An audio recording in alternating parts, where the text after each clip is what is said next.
In the detailed reply, the Honourable Minister has said that through the negotiated settlement, compromise and through sales of NPS is the way the money is managed. My specific question to the Honourable Finance Minister is, I'm not taking away from the intention of the government. If you are looking at recovering of money, a specific example I will give you of like a PMC bank. Your intention may be good, but the processes are so long that the depositors and the investors really don't get their money back. So you do this write-off. So who really benefits? And is there some way that you can shorten this process?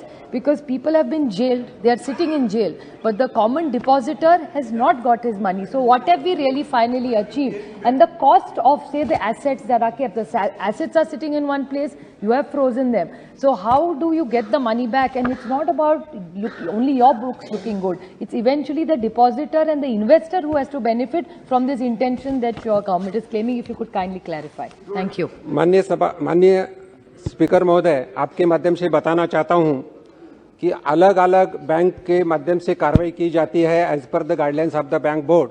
उसमें अगर securitisation act 2002 के माध्यम से हुए तो उनका नाम भी जब होता है ऑक्शन तब उन्हें डिक्लेयर भी किया जाता है, उसको ज़्यादा टाइम लगता नहीं है।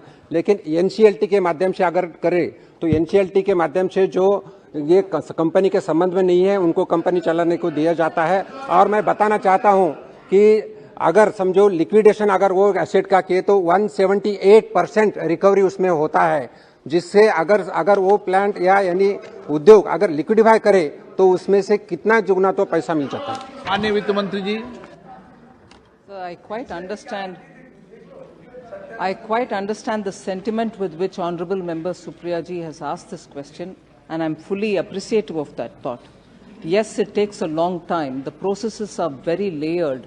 And there are times when, even if they are sets of defaulters, the word willful is really not in the parlance, but still I'm using it very loosely. I'm not using it with the usual weight of that word. But if there are defaulters and whose assets, even if they are attached, requires a very complicated processes through the court. Now, equally, the same asset is claimed by, let us say, an investigative agency, as much as claimed by the bank, and as much claimed by those who come in the waterfall mechanism as creditors. Financial creditor, operational creditor is very much at the bottom. His claims are probably never heard. It should rightly be heard also. So when there are these many claims on, let us say, a property of a so-called willful defaulter, approaching the court to say, let us say the example of a recently bank in difficulty, you took the name of PMC, I'm just referring to it, I'm not taking that particular case in the instance. If, for instance, the bank depositors desperately need the money, and they're small depositors, we need to give them. And we approach the court, we have, in this case I can say, particularly we have, saying, could you please release a portion of what was attached by the agencies which went to enforce it?